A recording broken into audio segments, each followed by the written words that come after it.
बहुत छोटी उम्र से लिख रहा हूं, तो एक जन्मजात लेखक हूं। एक ओशो के साथ बहुत लंबा समय जिया। कितने ही उतार चढ़ाव ओशो के काम के दिखे, कितने कुछ होते देखा। काफी लंबा अनुभव है। लिखने बोलने का तो स्वभाव है मेरा, ये मेरी असली हकीकत है, तो वो मैं करता रहता हूँ। कई विषयों पे बोलता हूँ, कई विषयों पे मेरा मन होता है, कई विषयों पे बोल के वीडियो बना के डिलीट भी कर देता हूँ, क्योंकि मेरी बहुत बड़ी थेरेपी है। लिख के भी डिलीट करता हूँ और बोल के भी डिलीट करता हूँ, ये बहुत बड़ी थेरेपी। ओशो ने तो सबके लिए बोली, तो मेरे लिए तो ज्यादा है, क्योंकि मेरा शब्दों से ज्यादा ही लगाव रहा, अटैचमेंट रहा। तो हाँ, ये मैं स्वीकारता हूँ कि कई स्थितियां परिस्थितियां होती है जहां पे हर चीज पे बोलना लिखना संभव नहीं होता। मेरी भी अपनी कई सारी सीमाएं हैं और मैं स्वीकारता हूं अपनी सीमाएं। फिर निश्चित रूप से मैं कुछ भी बोलूं, कुछ भी लिखूं, ओशो का सम्मान, ओशो का आदर, ओशो की विराट प्रतिमा में कहीं कोई रंच मात्र भी जाने अनजाने असर ना आए, ये मैं नहीं होने दे सकता। तो ये चीजें होती है। तो जब मैं ओशो जगत को देखता हूं, अब बैठ के दूर बैठ के किसी के लिए कि ये अच्छा है वो बुरा है, इसने वैसा कर दिया उसने वैसा कर दिया, ये बहुत आसान होते हैं। लेकिन जिंदगियों को जीना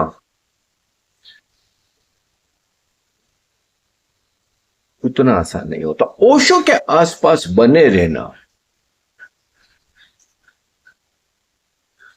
ये तलवार की नंगी धार पे नहीं चलना है, वो तलवार भी समझो कि पूरी तरीके से चार बुझी है, खतरनाक। क्योंकि ओशो फायर है। सोचो कि ओशो इस पूरे मानवता के अस्तित्व को पहुंच देना चाहते हैं पूरी तरीके से। उस पहुंच देने में हम सब हैं, हमारे सबके अस्तित्व को पहुंचना है, और आसान नहीं होता है। अपनी अतीत को पहुंच देना, अपनी कंडीशनिंग को, अपने संस्कारों को जो जन्मों जन्मों से पड़ी हुई है, इसने डीपली हिप्नोटाइज हैं हम सब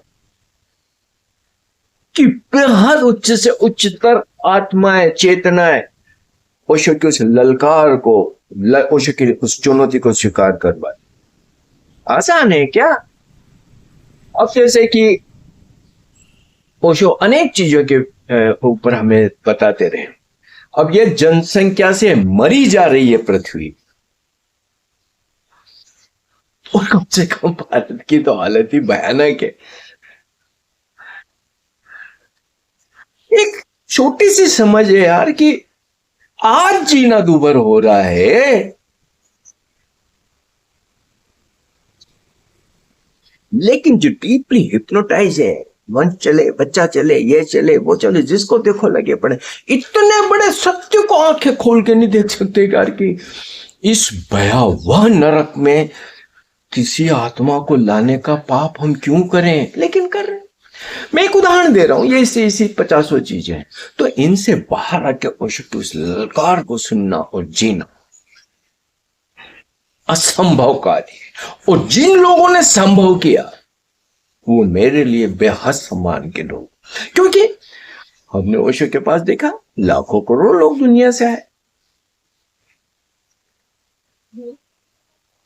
और जैसे आए वैसे चले भी गए। आसान था क्या ओशो के साथ चलना? कईयों ने शादियां कर ली, कई विदेशों में जाके बस गए, कई अपने काम धंधों में लग गए, कोई बच्चे बच्चे के पोते पोती नाती पोते सब पैदा कर रहे हैं, कोई काम धंधों में लग गए। आज भी मैं जब देखता हूं कोई मुछंदर, कोई किसी को, कोई मैं ओशो का गांव का रहने वाला, मैं ऐसा मैं वैसा, और जा रहे हो तुम उन्हीं ट्रेडिशनल कचरे में जाके फोटो खिंचा रहे हो, देखो जी हम इसके साथ खड़े हैं। ओशो को जीना होता है। ये कह देने से कि मैं 50 साल से साथ था, 60 साल से साथ था, 1000 साल साथ, जब कोई नहीं आया था तब मैं ओशो के साथ था, ये सब बात है। और या मैं उसका रिश्तेदार हूं, ऐसा हूं वैसा हूं, उनसे कोई फर्क नहीं पड़ता है। फर्क पड़ता है जीने से। जिस जीने की बात ओशो कर रहे हैं, अगर वो कोई जीता है, वो कोई भी हो, वो भारत में कि दुनिया के किसी कोने में कि संस्कृति के किसी ग्रह पे रहता हो, वो महत्वपूर्ण व्यक्ति है। ये चोचले रिश्तेदारियों के निस्के नुस्खे निकट होने के निस्के, ये सब बाहरी चोचले हैं। ये राजनीति है। राजनीति में होती है कि ये इन मंत्री का बेटा मैं हूं या उनका छोटा भाई मैं हूं या ये वो है। ये राजनीति में होता है, ये संसार में होता है, ये अध्यात्म में नहीं होता।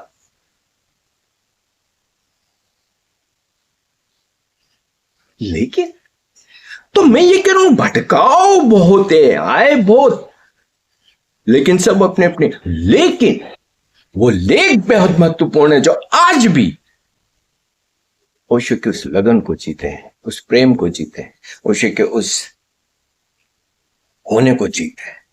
साहस चाहिए, और ऐसे साहसी लोगों का मैं सम्मान करता हूं। बहुत सारे लोगों को मैं व्यक्तिगत रूप से जानता हूं,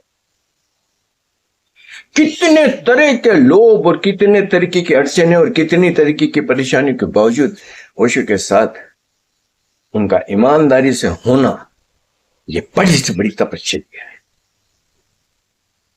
क्योंकि ऐसा नहीं है कि आज जैसे कोई बाहर दुकानें लेके बैठ गए या नकलें करके बैठ गए, टोपा रो पहन के करने लग गए या धक्के देने लग गए। ये सब काम कोई भी मूड कर सकता है, सिर्फ और सिर्फ मूड करता है। अब शर्म आनी चाहिए लोगों को यार, ओशो जैसे रोब और टोपे पहन पहन के खड़े हो गए। इतने बेहुदे और भद्दे लगते हैं वो सब। क्या वो खुद को अपने को आईने में नहीं देखते?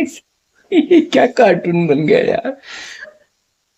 इतनी फूहड़ता और मूर्ता तो मुझे दूसरे किसी को देखा आशाराम बनते हो, या जितने भी बहुत सारे हैं, किसी को करते देखा नकल? मैंने नहीं देखा। लेकिन ओशो के तो देखो आप, बाढ़ आई हुई है, जिसको देखो वही टोपे। क्योंकि अब रोब और टोपा पहन लेना तो बड़ा आसान काम है भाई,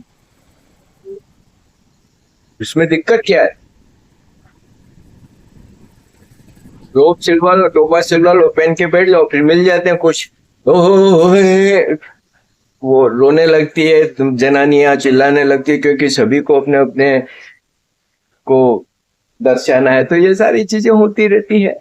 अब ये चीजें तो मैं कई और भी क्लिप्स आते रहते हैं, जिन क्लिप्स में देखता हूँ कि कोई एक आदमी खड़ा है, हाथ लगा रहा है और औरतें उछलने लगती है उसमें, और ये ओशो के नाम से जो औरतें उछल रही है उसमें कोई फर्क नहीं है। सेम मेरे को अगर पूछो तो ज्यादा मूड है, क्योंकि उन बेचारों ने तो ओशो को ना सुना ना समझा, उनको तो पता ही नहीं ओशो है कौन। वो तो उसी एक परंपरा के हिस्से, तो उनको माफ किया जा सकता, उनको कुछ भी पता नहीं। जो हाथ दे रहा है वो, और जो औरतें उछल रही है वो, उनको मैं माफ करता हूं तुलनात्मक से। लेकिन ये ढक्कन ओशो को कभी तो पढ़ते होंगे कि नहीं पढ़ते होंगे? जो रोब टोपे पहन के धक्के दे रहे हैं वो भी पहन पढ़ते कभी, कि बस ये इतने लट क्यों ओशो को समझ ही नहीं पा रहे, जनानियों का हाथ दे रहे हैं, यूं देख रहे हैं किसी के जैसे। खुद को आंख बंद करके देखो, तुमने नहीं देखा? मैं ऐसे कई पहलवानों को जानता हूं जो भारत में और नेपाल में काम कर रहे हैं, सिर्फ और सिर्फ धोखाधड़ी और कुछ भी नहीं। मैं ये कहना चाह रहा हूं कि ये धोखाधड़ी तो किसी को भी, कोई भी कर सकता था, कोई भी कर रहा है। जो ओशो के अद्भुत शिष्य हैं, इन सारे ये सारे आकर्षण, ये सारी तरीके की चीजें तो सब देख रहे हैं। सब तो नहीं कर रहे ना भाई, थोड़े ही लोग कर रहे हैं। तो अब इसमें भी मैं दो श्रेणी करूंगा। जो लोग 40-50 साल ओशो के साथ रहे या एक लंबा समय, उसके बाद आज जबले जबली पहन के और अगर ये धक्के देते फिरे, वो गजब के मूड है। हाँ, ये नए नए आए हैं कई, जिनने ना तो कभी ओशो को देखा, ना कभी ओशो को ठीक से पढ़ा ना सुना, तो वो उनकी जो भी है वह ठीक है, उनकी भी अपनी दुकानदारियां चल गई, रोब पहन के टोपे पहन के, वो माफ किए जा सकते, क्योंकि उनने तो कभी ओशो को न देखा, न ओशो के उस आभा मंडल में कभी रहे, न ओशो के आसपास के उस ओशो के होने के उस चमत्कार को कभी महसूस किया। दूर बैठे कहीं 4 किताबें पढ़ ली और फिर दुकानें शुरू कर दी, ओशो कुमन ये कुमन वो को, तो ये माफ किए जा सकते हैं, क्योंकि इनकी मैं जानता हूं ना कोई IQ है, ना कोई ये शिक्षित है, ना कुछ है, क्योंकि इनने भी बस पहन लिया रोब और अब ठीक है, कई लोग होते हैं कई तरीके की चीजें करने लगते हैं, तो दुकानदारियां तो सबकी चलती है, सबकी चल रही है, बाहर के जगत नहीं चल रही तो ओशो के नाम से भी चलने की। तो मेरे लिए हैरानी की बात वो लोग हैं जो 40-50 साल ओशो के साथ रहे। हमने देखा सालों साल ओशो के आसपास उनको सतत कार्य में ओशो के संलग्न है, फिर वो ऐसी मूर्खता कैसे कितन, कितनी मूर्खता की हद होती होगी उनके पास। इतना ओशो को सुनने के बाद तुम इतनी गंदी और टट्टी जैसी हरकतें तो मैं तो सोचता हूं, अगर मेरे से ही पूछो, इस मानवता का सबसे निम्न स्तर का कोई चेतना है तो ये लोग। ओशो कहते हैं कि राजनेता जो होती है वो सबसे नीचे सोच पे होते हैं। मैं राजनेताओं से भी नीचे के सोच का इन रिश्तेदारों को और इन जबलाधारियों मालाधारियों को और इनके नेपाल के रिंग मास्टर को, इन सबको रखता हूँ। क्योंकि ओशो को सुनने के बाद, समझने के बाद तुम इतनी गंदी हरकत क्यों कर। मेरे को जब गुस्सा आता है या मुझे थोड़ा अजीब लगता है हर बार, वो तब जब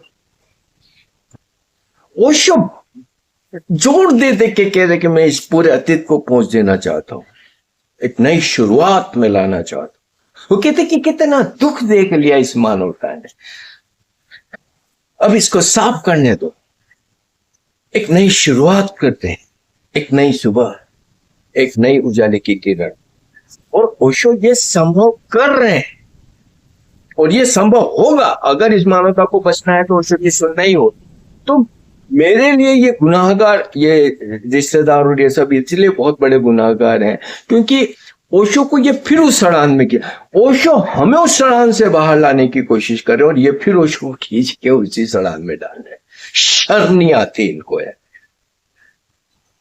तो यस, मैं कहना चाहता हूं कि ऐसे सारी भागम भाग में, ऐसी सारी चुनौतियों में, स्थितियों में जो लोग अपने जीवन की कितनी सारी कठिनाइयों को और कितनी तरीके की परेशानियों को और अवरोधों को जीते हुए भी कहीं ओशो के साथ समझौता नहीं कर रहे हैं, वो बहुत मूल्यवान, वो ओशो के असली शिष्य। क्योंकि ओशो के पास रहना तो मुश्किल है, ओशो से भाग जाना बड़ा आसान। अब आए दिन में बैठे बैठे देखता रहता हूँ कोई क्या कह रहा है, कोई क्या कह रहा है, और बड़े ज्ञानी पंडित बुद्धिमान ओशो में कमियां निकाल रहे दिन भर बैठे बैठे। अरे भाई, इतने ज्ञानी हो, इतने बुद्धिमान हो और ओशो में कमियां निकालने जितनी प्रतिभा है तो भाई अपना जीवन जियो ना, क्यों ओशो के पीछे पड़े हो। अब सिद्ध हो गया ना भाई, तुम्हारी नजर में ओशो तो एक बेवकूफ आदमी, पर बैठे लगे पड़े हैं सब। तो यस, भटकाव बहुत है अध्यात्म के जगत में।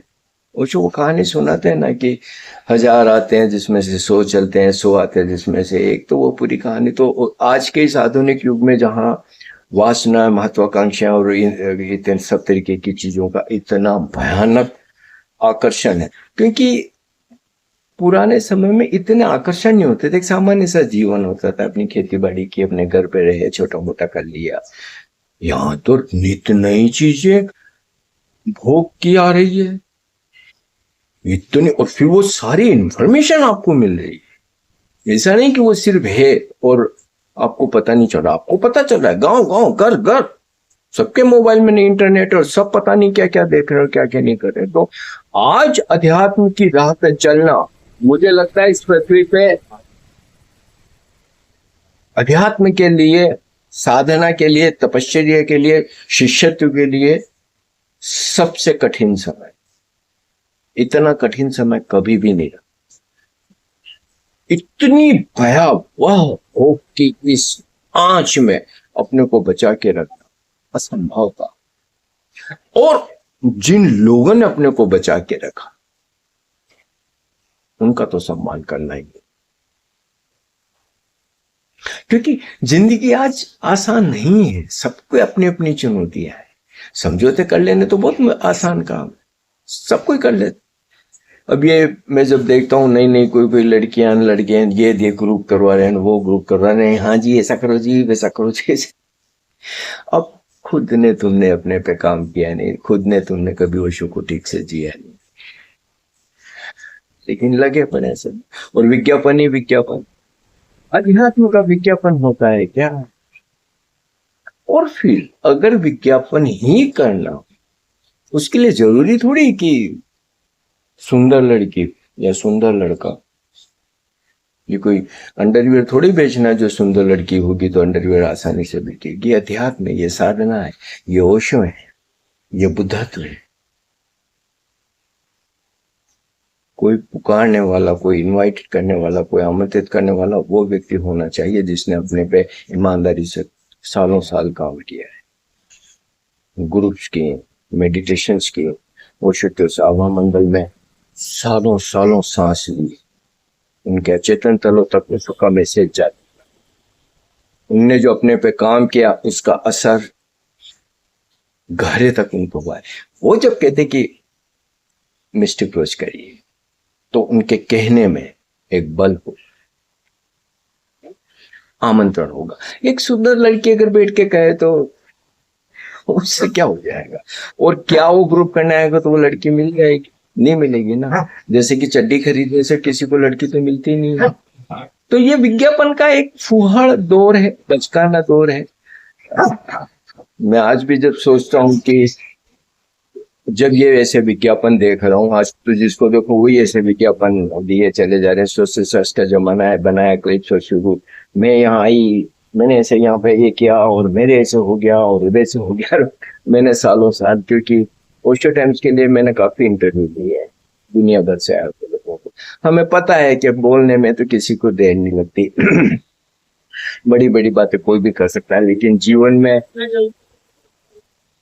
निर्णायक उतरना असंभव होता है। आसान काम है क्या? तो ये कहते हैं ना, अंधा अंधा ठेलिया सब कूप पड़न। तो ये जो विज्ञापन करने वाले लोग हैं और देख के वहां जाने वाले लोग हैं, सारे एक थैली के चट्टे पट्टे। किसी के जीवन में कुछ नहीं हो सकता, क्योंकि ध्यान की प्यास, रूपांतरण की प्यास, ओशो के मैसेज को जीने की एक साहस, वो एक विज्ञापनों का भरोसा करेगी क्या? ये विज्ञापनों के भरोसे जाएंगे कोई?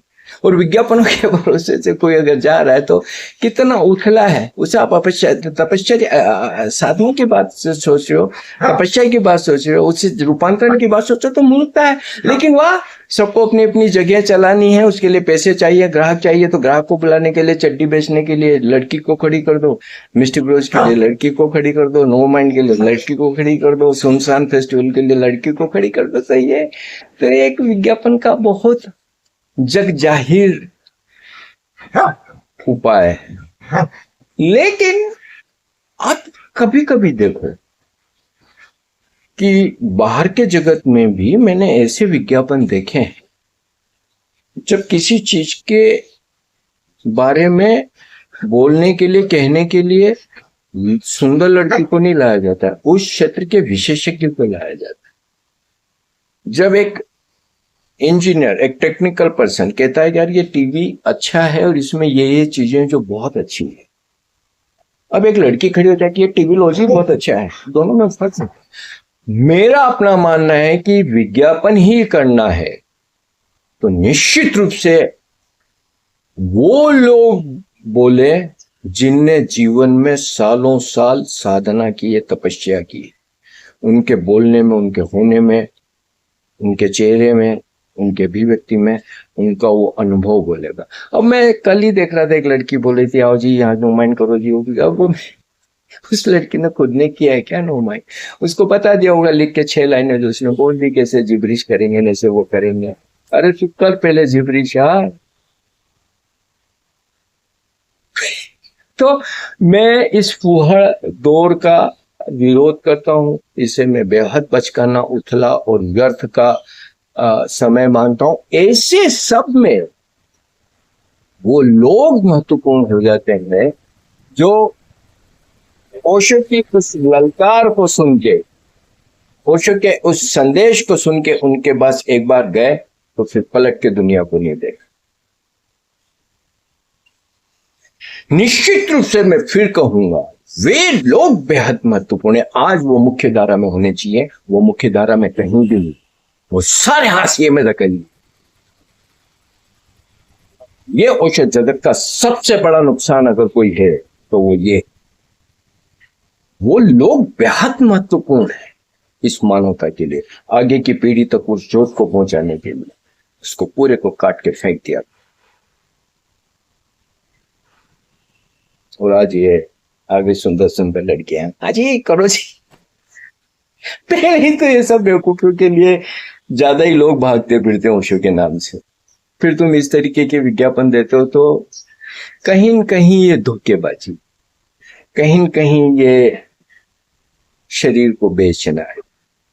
ओशो के नाम से इस तरीके की रुग्ण चीजों को होते देख के मुझे अच्छा तो नहीं, मैं इसका विरोध कर,